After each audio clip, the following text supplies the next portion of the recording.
This episode of Drama Mamas has a trigger warning as we talk about miscarriage. Welcome to Drama Mamas. We are very happy you are here.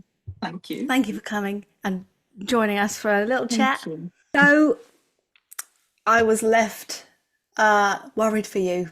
I saw on your Instagram that you were 10 minutes to do a gig and you'd had the issue with the makeup bag. You couldn't get into your makeup bag. You'd done your foundation and then you got to be on stage. And I was like, what's she going to do? What did you do? What happened? I must confess there was a bit of a lie there. It wasn't 10 minutes to stage time. It was at this point about 3 minutes to stage time. When I realised that a zip is actually a fantastic, well-made invention, and I couldn't get into it. And the things as well, I'd done the foundation, I'd done the base, so I looked really creepy. I would have been better off had I not done anything.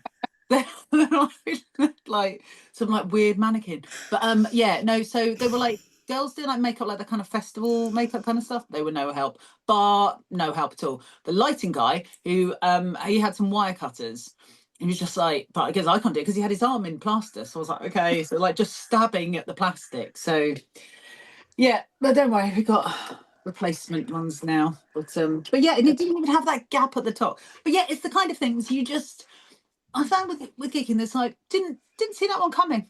You think, however prepared you are, you've got your Parkopedia for your sort of parking, and you've got your sort of your drumsticks and everything ready. Didn't think I wouldn't be able to get in the makeup, but there we go. Oh, but quick thinking, you did it, you sorted it. Loved it. I was hooked. I was with you. Thank you. What's going to happen? She's going to freak everyone out. Yeah.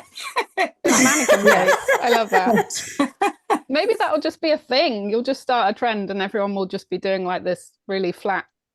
Yeah, the no makeup foundation face.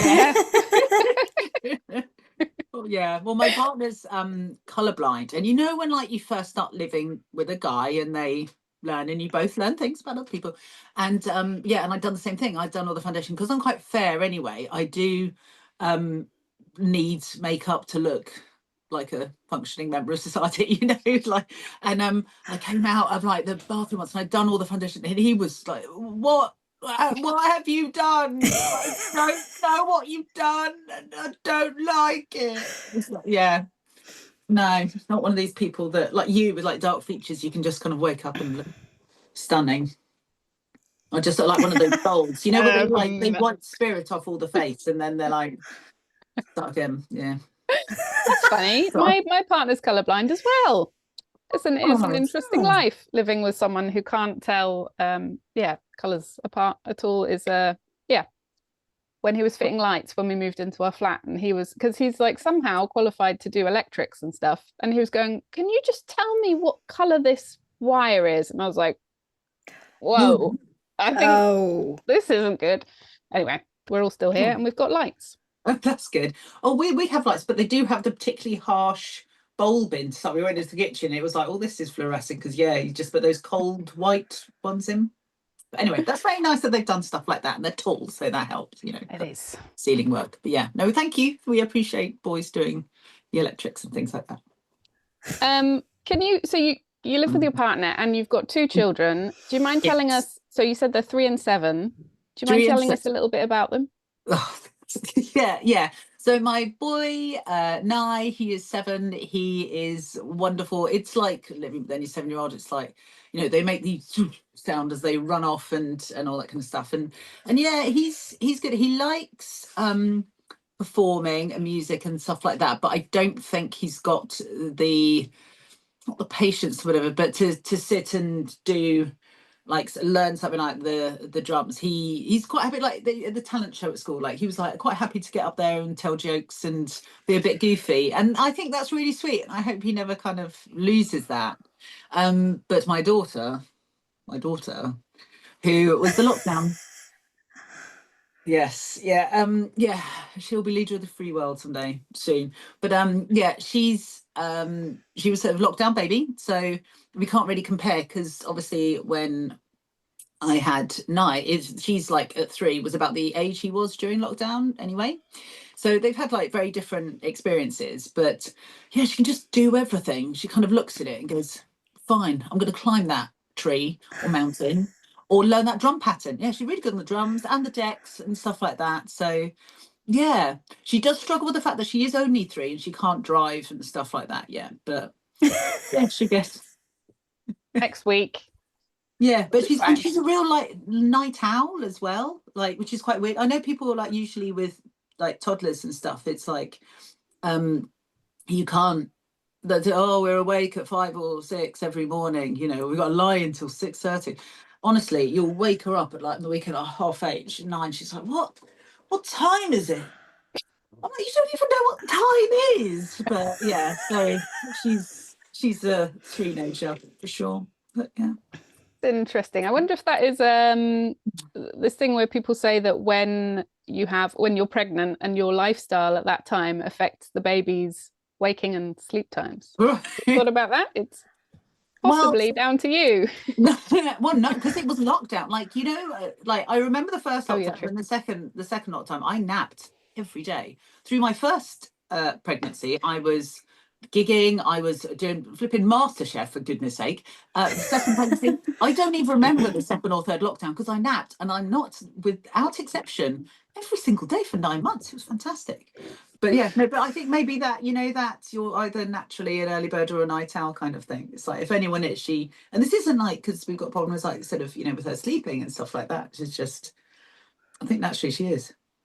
Yeah, that's how she is. Yeah, it's almost like she's a natural born musician. Yeah. Oh. Speaking of which, you've worked with some amazing people. Been checking your website out. Obviously, I've known you for a long time. No, we'll see each other You again. know, Jess Glynn, Paloma Faith, Little Mix, Black Eyed Peas. Yeah. Is this all like DJ and percussion stuff? Can you tell us a little bit more about what it involves and what you've been doing? Yeah, I mean, I'm really not very cool anymore. I don't think I ever was, but like, I'm definitely not cool now. And a lot of what I do is within like the corporate world and stuff like that. And a lot of what people do is they kind of companies and stuff will use the money to put on like experiences. So it'll either be like a private gig when they'll get like me in and then like another DJ or sort of, you know, band or something like that. And or it'll be, well, they'll literally put on like say like a festival because there's no money. Like I think the one thing that really does change, I think, with having kids is like you do have to be bringing in an income. Like you have to be putting a roof over their heads and feeding them. You know, they eat a lot. You know, and so it's a way that I can try and be like creatively fulfilled, but I'm never like, I'm doing a cool 40-day sort of festival tour around. And it's just like, there are light festivals, you know, or we are doing festivals or gigs and stuff like that. But things now do need sort of corporate sponsorship in order to kind of put that stuff on. And again, I can't be doing gigs for free, you know, you've got to. No. Yeah. Or for very, very low pay, which a lot of them are, you know. But yeah, no, it's been good and really nice. And I've been doing a few like back-to-back DJing things now. I know it's a bit off topic from the drumming, but yeah, with like Bernie Kay and like Nick Grimshaw and stuff like that. And they're really lovely and they're sort of, yeah, they're fun. But yeah. No, Nice. It's not off topic at all because we were wondering how you do that, how life has changed for you since having the children and before the children, like how gigs are different and what you prioritize with stuff now. Do you feel really differently apart from obviously like making sure you have a good income with something? Is there stuff that you definitely won't do anymore or something that you especially look for? I think when they're like babies, you're like, I really have to you know, leaving the house is not just like it's a mission to leave the house, which it is, but like there has to be a value in it. So you don't just say yes to everything because you don't want to go and do that. And also obviously having children correlates with getting older and having more experience and stuff. So you're like, okay, now I have experience in doing this, and having maybe more of your self-worth. Well, I hope so. I know lots of mums and parents do struggle with self-worth, but it's like, oh my God, it turns out I'm a bit of a superhero. There we go. But no, because you're like, I thought I needed sleep. Turns out I don't. It's nice to sleep, but actually I'm doing exactly the same as I was before, and just I'm doing it on 8 hours sleep all week. And that's kind of so yeah, but I do the thing as well is I really do enjoy gigging, and I do enjoy that hanging out. My first gig after having Nye, we went, it was a sax and a drumming DJ thing, and I drove to Yeovil, and I was breastfeeding at the time, and I had like an in-car like breast pump, so I was pumping down the A303. It's like, it was just like, I did all the missions, didn't even change gear, and got to the gig, got there, the saxophonist couldn't give a shit. Sorry, I'm probably shouldn't It's swear. fine. You should Please hear swear. Kira. Don't worry. She just split up with her boyfriend. She'd like, which, and they were living together, so it's all that kind of stuff, and was just, and like the drama, and also like creatively I hadn't really done much preparation, so it was like all really like improv, and that was great, and it was really nice, and it was like just using a completely different part of my brain. The sort of the creative muscle is something that you do miss, and also with the kind of just talking about like something else, it was like, because I think when you have like a baby, people do talk to you about babies, and it's like there's a lot else to be going on, and I think that's important for other people to realize that mums do like to talk about other stuff as well, like that they were doing their entire life up until that sort of the 9 months and stuff. But yeah, and I said, and also just the kind of the social side of things as well. So it's always been important. We've always got a really collaborative relationship with my partner of, even before getting pregnant, we were saying that we're doing this 50-50, we're parenting 50-50, we're sort of paying the bills 50-50, and I'm never going to be a sort of stay-at-home mum. But yeah, I do really appreciate, but life is short, and having still both the sort of the different parts of the human experience. How did you get into DJing in the first place? I don't know this about you, and I'm super curious. Can you take us back? Yeah, sure. So I've always been a drummer and percussionist. I've always done percussion, and I love it. I really do love it. And as in, like, sort of Latin, North African, a lot of world music.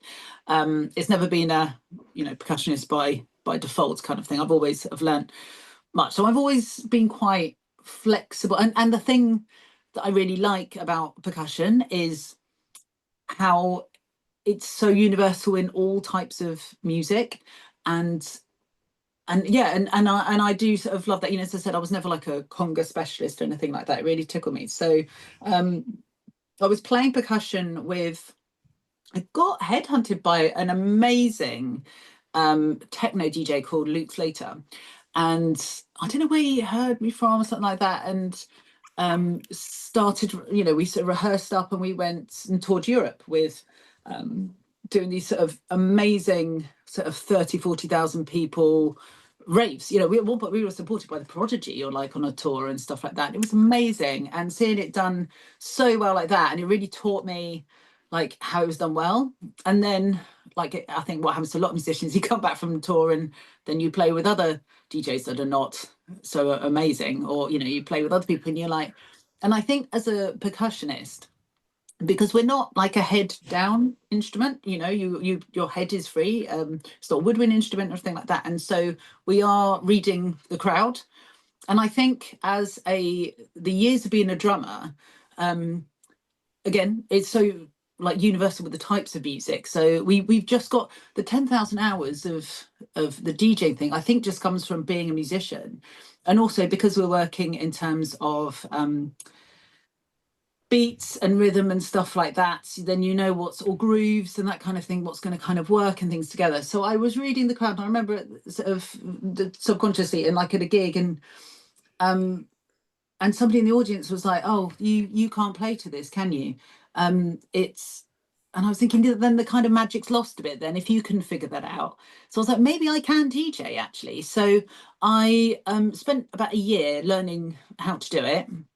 And treated it like an instrument. I think probably it came quicker because, like, with coordination and stuff, being a drummer and also being a musician, learning the discipline of having to learn how to learn, I think it's quite a good skill to have. And yeah, and I sort of started pestering my agents that I was playing percussion for, and at some point there's a date in the night, New Year's Eve or whatever it is, that everyone needs to DJ, and yeah, and I really loved it, and it's a really nice thing, and it's like you said, like, when you used to just play that kick drum in a festival, and you just see everybody just dancing and moving to what you're making, and it's such a lovely form of magic, really. And it was just like, yeah, DJing's the same thing. It's just like you can get everyone to dance your grooves and your beats. And for me, it didn't really matter. Like for me, it's always like the end game of whatever that groove is or whatever the beat is, and I don't really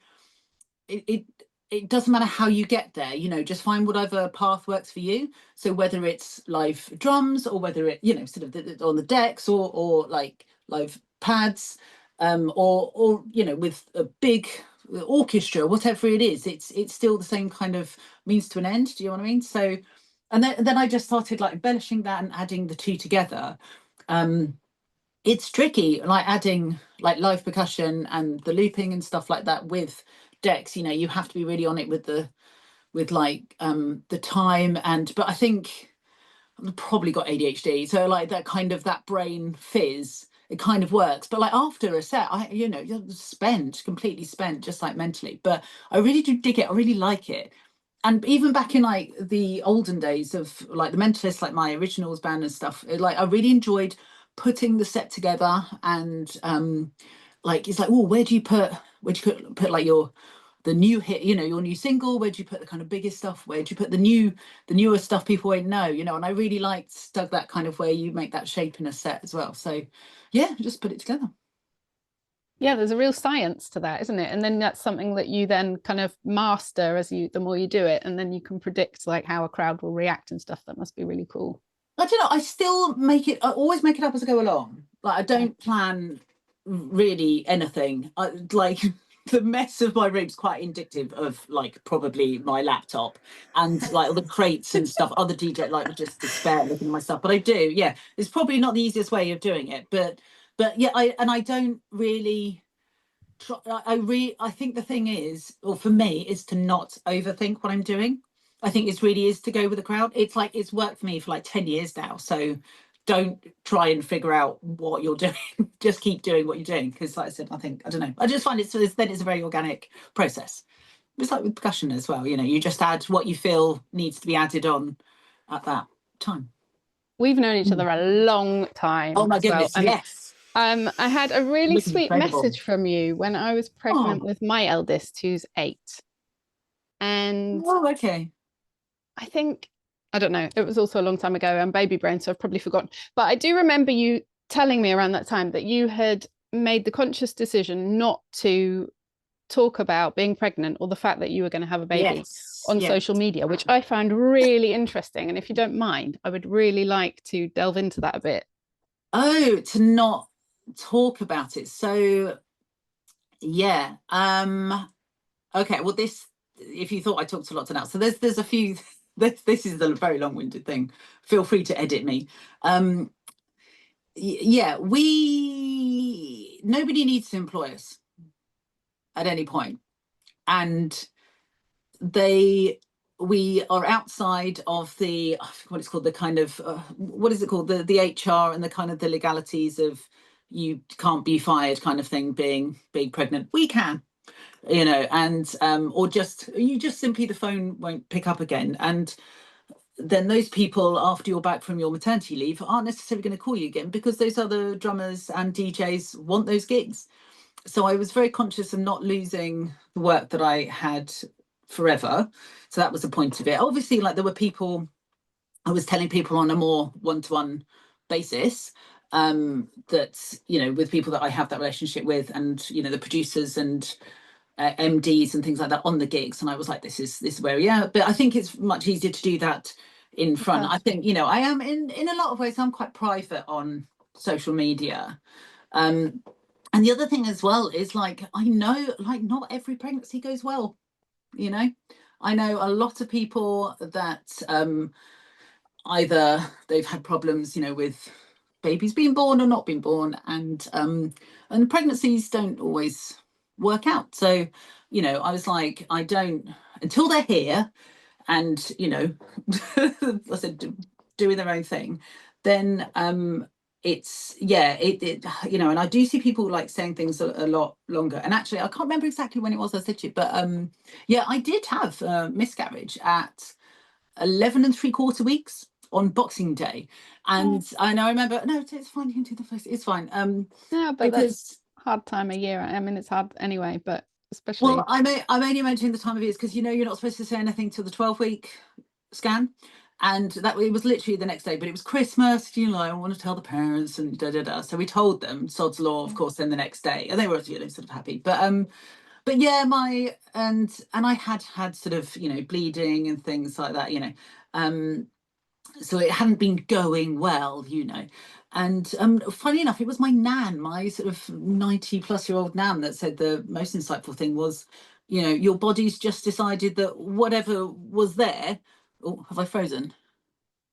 Yeah, but that's Thanks. okay. We can still hear you. Okay, yeah. So they just decided that whatever's there isn't worth pursuing, you know. So because we're not salmon, we're not making, you know, thousands of these every year. We just sort of do it once. So they're like, that's fine. And I was like, yeah, maybe this wasn't ever going to work out, you know. So I was sort of quite happy and fine. Not sort of happy is maybe the wrong word, but sort of fine that we'd sort of closed a chapter under that. And also it was like, okay, felt like, right, that was the kind of the dress rehearsal of this is what it could be like, because obviously your life doesn't change again. So like, right, what should we do? Because, you know, they say have take a few months just for your body to before trying to get pregnant again. So I was like, right, okay, what do we want to do? So then we went to Uganda. We went trekking with the mountain gorillas. So we're not going to be doing that when you're pregnant. And had an amazing holiday. Came back and yeah, I was pregnant and I had no problems getting pregnant. I had no problems with the pregnancy.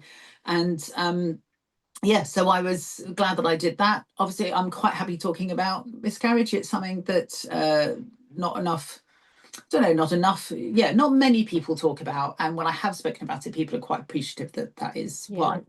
But yeah, that was the main thing of not putting him on social media. And also, I don't want, like, you know, do you want likes for that? Like, and now they're too big, they're not that cute. Well, he's quite cute.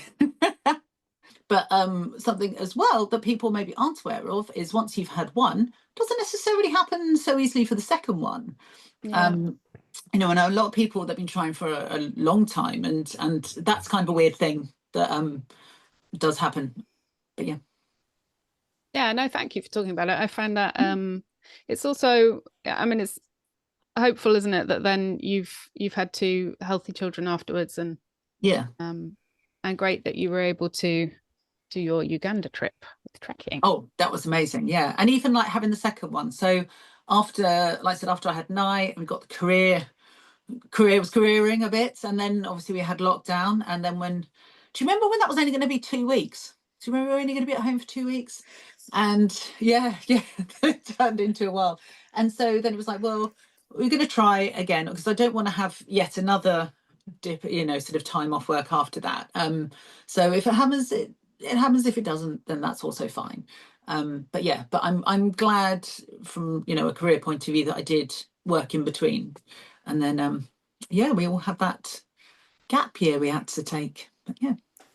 I wanted to ask you about tap dogs because I remember seeing you on a poster, and I'm sure it was in London. It was And all I over was all over like, London, Yeah. oh my God, all over the this is underground. amazing. Like, she's made it. She's made it. So I wanted to ask you what it was like for you in that experience, and yeah, just get the lowdown. Yeah, it was one of those crazy things that again I didn't expect, because I'm not like a West End pit player, which I know is very much a scene of itself, and players do that. But they asked me if I'd like to do an onstage role in the West End for 4 months over the summer. And weirdly, initially, my response was, no, what, do the same gig every night for months on end? And then just in the background, I could see one of those like Saturday night BBC style shows where the kind of the end point is the winner gets to be on stage in like Joseph or Mary Poppins or Mamma Mia or whatever it was. I was like, you ungrateful cow. These people have to be on television like for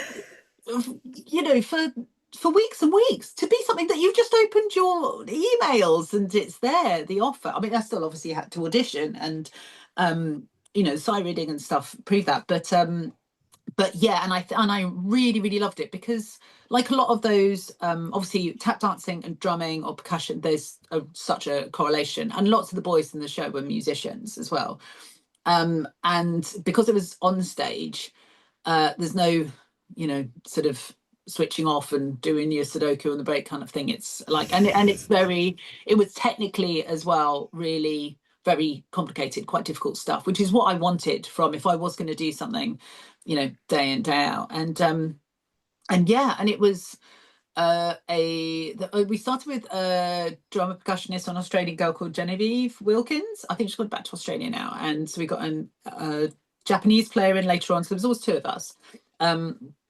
And he was saying like, I wanted like these two like strong women, and we were playing like sort of strong women on stage to sort of offset the fact it's an all male tap dance. And of course tap you think of as little jazz hands, musical theatre, but they weren't. They had the Blundstone boots, which is the Australian equivalent of like Doc Martens, and they put the taps on there, and they're tapping off like a construction site, and basically the drums, you sort of when you have like your Gibraltar rack sort of thing. So we use those clamps, but onto scaffolding. So it's a standing up kip up, which is what also was sort of quite tricky to play, like a full standing up kit part. I spend like 90 minutes twice a day standing on my left foot to sort of to play. But yeah, that was amazing, because it was like, particularly with tap, and because of the surfaces that they were tapping off,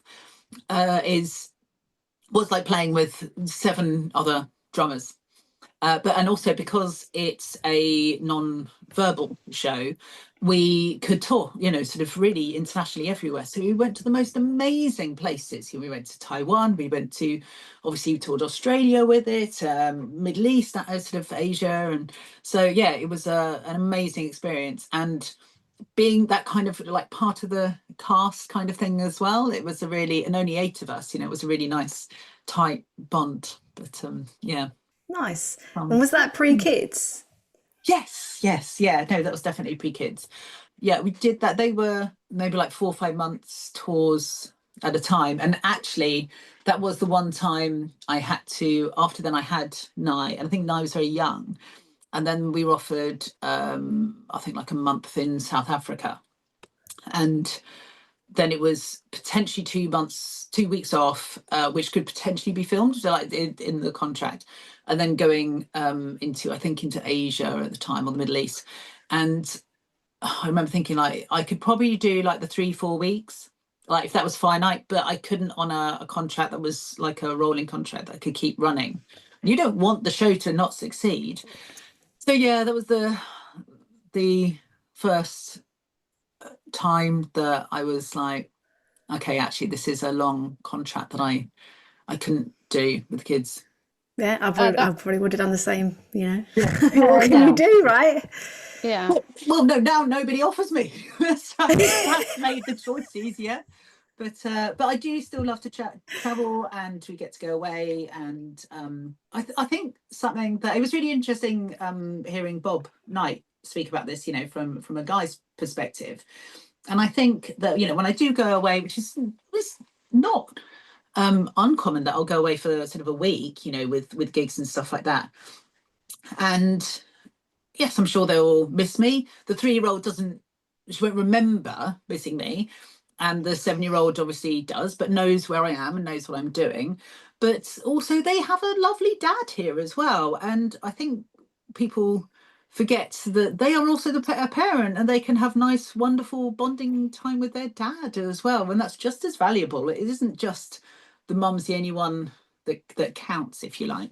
So yeah, they have a great time. And you know, they, now that they said with the 7-year-old being more aware, I don't know what your 8-year-old thinks of you and your career and stuff.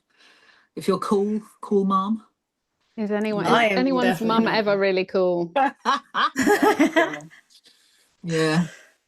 But yeah, so they yeah, he really likes what I do, and now I have brought them to a couple of they've been to like this maybe like the sound check, and they've seen the room and the setup before we start. So, you know, they've got to travel a little bit with it as well. But How yeah. do you find it though when you travel away? Totally agree with you about kids having a dad as well, and another Yeah. parent at home. But how do you find it with being able to switch off with being away from them? Do you still have that annoying mum bond where you think about them or you worry if they're ill, or are you able to really like switch it off and go, right now I'm going off to work? I tell you a secret, I actually really enjoy it. I really enjoy having my own brain back, because I am so like encroached in the children like that whole time, and I know they'll be fine, and I know there might be some tears when I leave the house, but also I know that 5 minutes later they've Lyndsay who, you know, they've forgotten about me, and it's all fine, you know, because they are fine. And so you have to kind of ration that. And it's like, great, I get to use these different parts of my personality, because I am not just a mum, you know, and really not. And yeah, I get to do all these other things. And but although weirdly, once I've done that last gig of the tour or mini tour, whatever it is, you know, once I've done that gig, then I'm like, yeah, I'd like to go home now and see them. That'd be nice. But yeah, up to them, it's like just in sort of gig mode or travel mode, or just experiencing the present and what's there. And you know, I don't know if that makes me a terrible person, but you No, know, not at all. exactly. I But think that's great. conditioned. But yeah, no, it's really, it's nice. And you know, I do talk about them, and I talk about them to my band members and stuff. Because I run, you know, the female collective and stuff now, and lots of those don't have kids.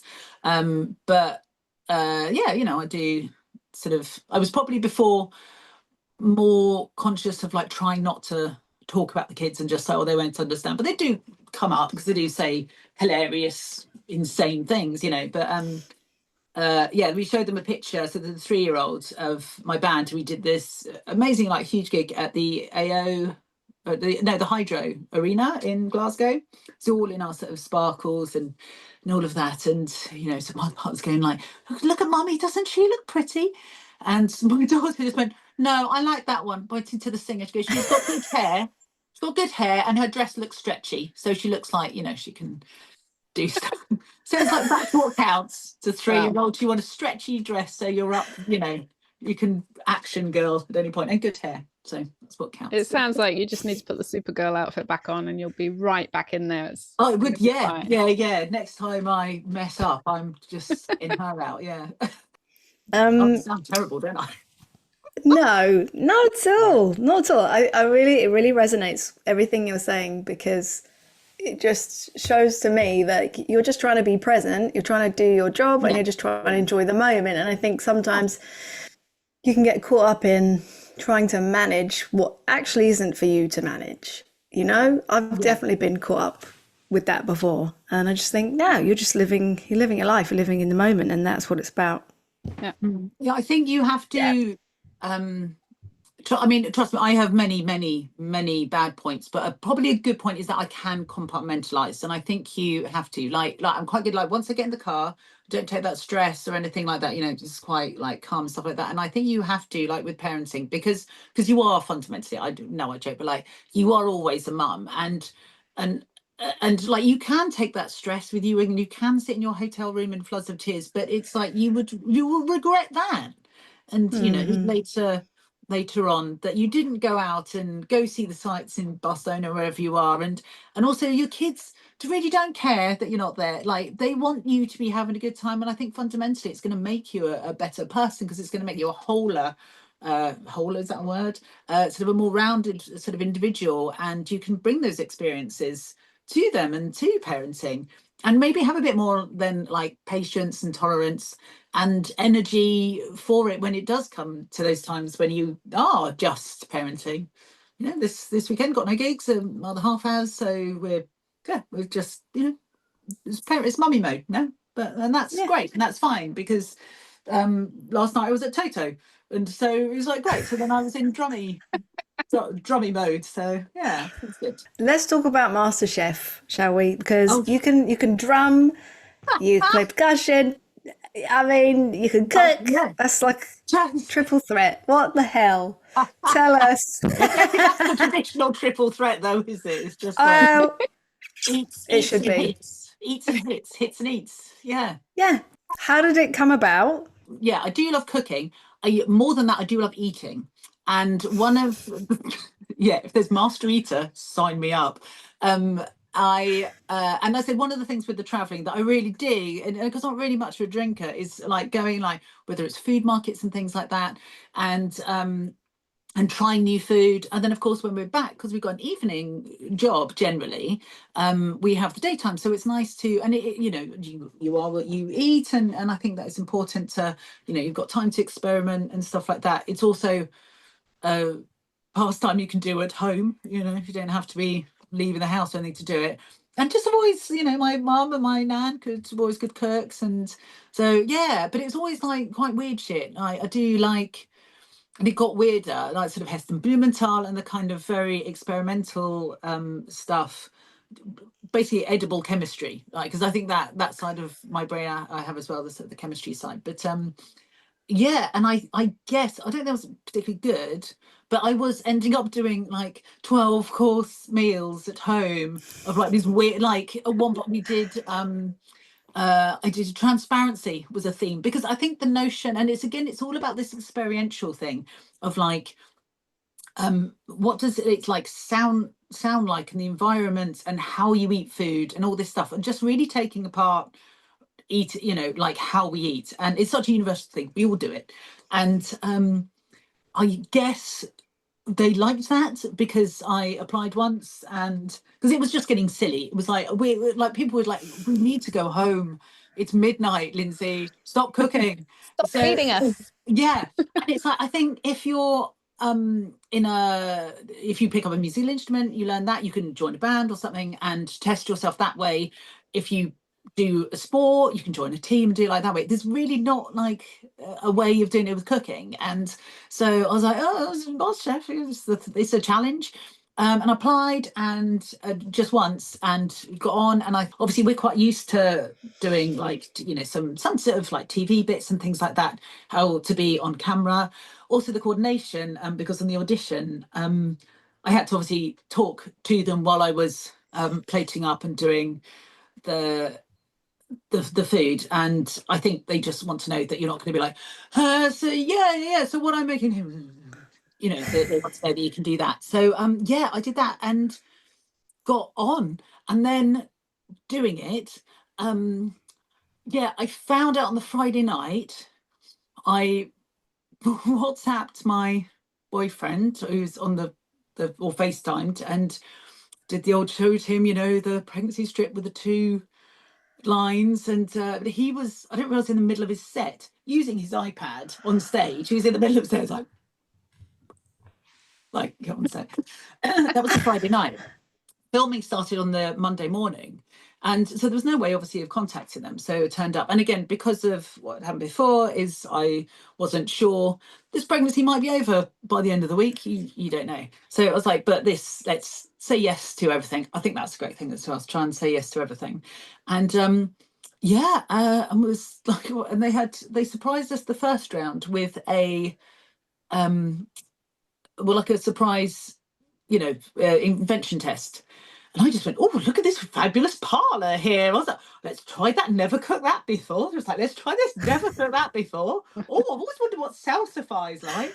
I mean, that's not the way you should be doing it, is it? But just I thought it was like free. Somebody clears up after you. That's lovely. And yeah, but and just sort of got through it. And I think because obviously like I'm thinking, oh, no, I'm pregnant. Like, and I was going, which? Oh, hang on a minute. Can't use that. Can't eat that. That sort of stuff. And but maybe just not worrying too much about it because I had this other thing to worry about. I was, and like I said, we are used to performing and being in front of cameras and stuff like that, and just kind of maybe wasn't so thrown by that as maybe some other people, you know, that I just kept on getting through until I was really very pregnant and like, oh God, I just need to go home. And yeah, and throwing up as well. Like they're very no. fair, this not on camera, like, but they were really fair to everyone. Like the time and stuff that you're given. Stop laughing. I mean, I can hear you as well. Sorry. I know, like that when they say it's like an hour and 20 minutes, they were like, well, we can't like give you extra time, but like, or you're not supposed to leave the room. I'm just like, yeah, but I'm gonna hurl because everyone's like Oh, got no. gently warming No. red meat. That's why I ended up doing loads of desserts. Although Was it kind of stuff was really like meat and stuff? Did that really yeah. make So when we okay? went to do like the into the into like the restaurants, I think we went to like you know the real restaurants, and we had to keep doing this take of like going into the entering into the actual kitchen and buy some like sous videing lamb. And I mean, gracious Christ, like this thing I like, and it was like like 5 in the morning as well. I was like, yeah. So they gave me like the fish dish. They were like, "You all right with fish?" I'm like, Oh no. yeah. So that was fun. Oh, I love it. Never knew that any Yeah. of that was happening. No, Couldn't there tell. we go. No, The magic of television. I know. I think some troll on Twitter, as my mum informed me, was like, "Oh, somebody said that your bra doesn't fit you very well." So I was like, "Well, that's good for getting big." And it was all over my first trimester. But yeah. So you know, yay, Twitter. I mean, it's Wow. yeah. Oh, who goes on there anyway, really? Come Oh, I on. know. I mean, who No. would go on there just to do a bit of like, you know, random slagging off a stranger? But no, So it's weird, probably isn't it? changing. Says Yeah. No. so much about people who do that. Yeah. But there we go. So that was something fun to do. But also I think as I got through as well, it was quite evident that I was just doing it because I liked cooking. I wasn't doing it to do like a supper club or anything like that. Which lots of people were. I mean, I couldn't because I'm in a tiny house, and also because like we work in the evenings, like I said anyway. So I couldn't, you know, it does suit somebody that maybe has normal, you know, 9 to 5 and then could do those in the evening. But what I did really like afterwards is doing food festivals and stuff like that and showing and getting kids into cooking as well, actually. You know, and also with the science, you know, there was like, we can mix these this thing together and we can turn this liquid into a powder and change like the different like solid states of ingredients, things like that, and then you're going to eat it. It's really tasty, and that's yeah, good motivation for anyone, isn't it? I mean, it's something to do when you're pregnant, isn't it? Yes. It's a much better use of time than I spent with my 2 pregnancies, I think, cooking like that. What did you get up to? I don't really know. I don't even remember. I didn't nap. I don't know what I was doing. I don't know. What about you, Kira? What do you do? Well, the first one, I was just, yeah, in denial, like in a band, just gigging, saying, yeah, nothing's gonna change, guys. It's gonna be fine.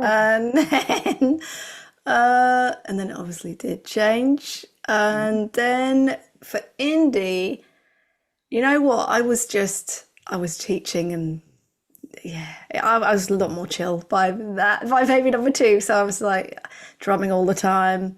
And like on her due date, I was just drumming in here Oh, because I was like, come on, I need something that feels normal and I need you to get out I now because remember you I'm texting me that. honestly, I am really short person, okay? And when I'm pregnant, my bump is just huge. And it was May, and we were voting, and I remember turning up to vote, and it was like my due date. She was late, and they were all looking at me like, "Oh my God, are you okay?"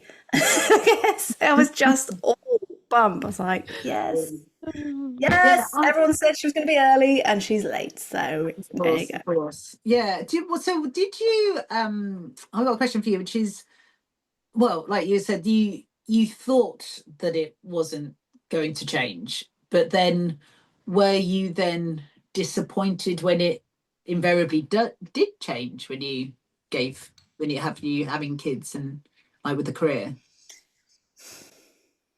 I don't think I was. I don't think it changed because I had a baby. I think it was headed that way anyway, if I'm honest. Okay. Just in terms of the dynamics of the band. Don't want to throw anyone under the bus.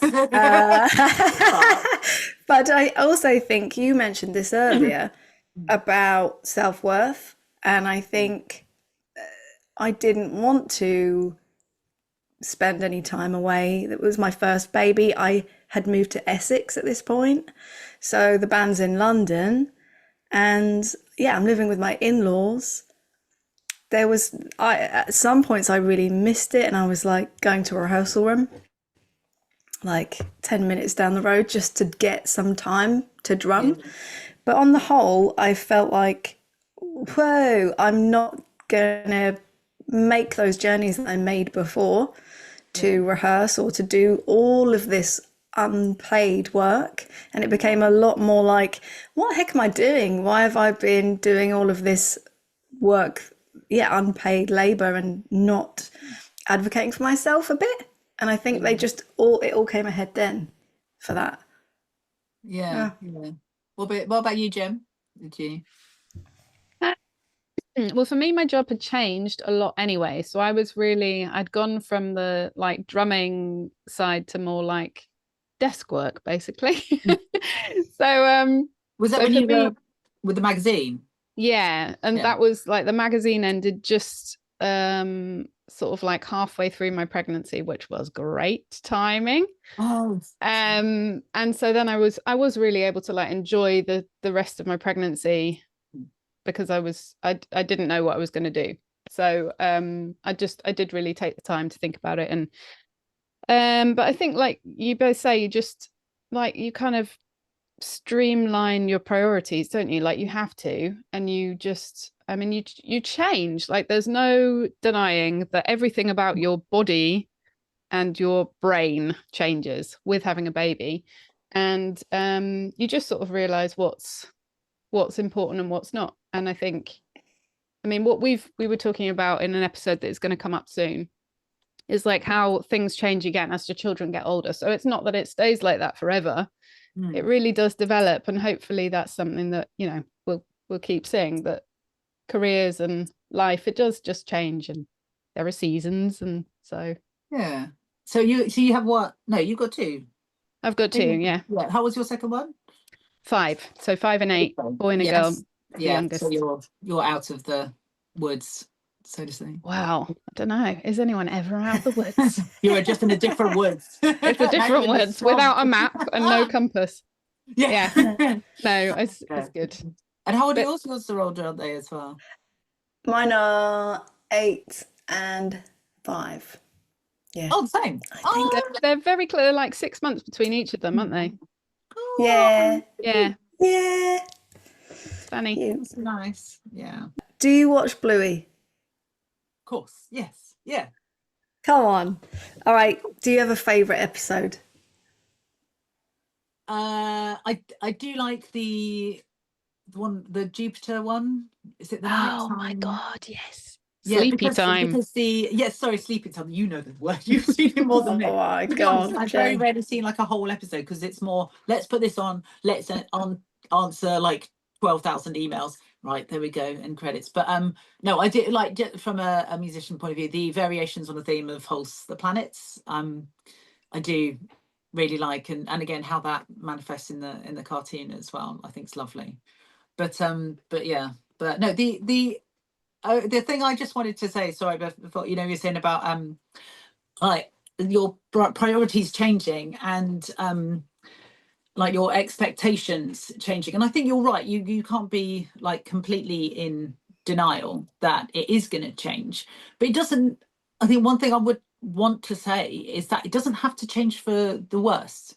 You know, Mm-hmm. it can be a change for the best. And I would say that actually the year after I had my son, I actually earned, and it's not that it's all about the money, but I actually earned more than I had any other year because of how I prioritized and how I put myself out there, and just said no to be, don't be afraid to sort of say no and prioritize things and look at the potential and stuff. So that's never something I thought I'd say as a full-time freelancer. I don't teach or anything like that, but yeah, it does change. But I do enjoy those other sides of your personality and things as well, and it will change, but it doesn't have to be always like worse or lesser of a career.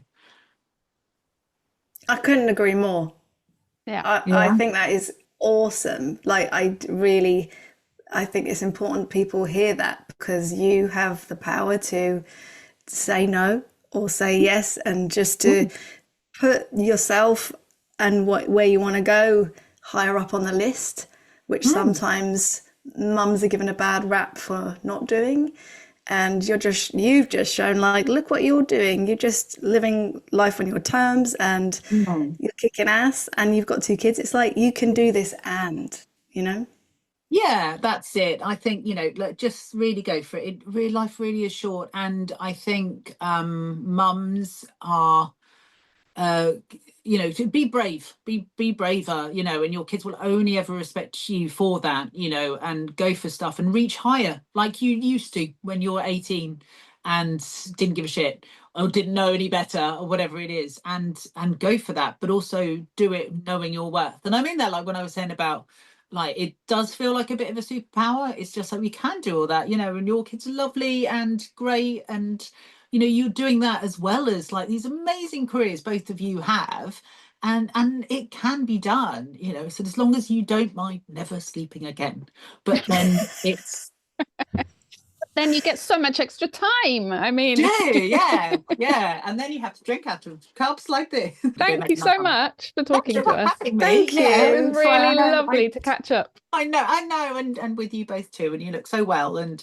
yeah, congratulations on the podcast as well as your other adventures and stuff like that as well. But because it's nice to know that, whatever, even if somebody's not a drummer and a mummy, they could be something else and a drummer, or something else and a mummy, and it's always nice to know that however quirky your lane is, that you're not the only one in it, as well. Yeah, you're smashing it. Thank you. You too. So I don't know about you, but I'm gonna go and try foundation face. I'm just gonna take that look and make it happen. It's weird. Yeah. Send us a pic, please. Yeah, Will do. Thanks for listening to the Drummer Mamas podcast. We hope you enjoyed this episode. We appreciate every like, share, rating, or review. You really do make a difference. We'd also love to hear from you if you have suggestions about topics or guests. See you next time.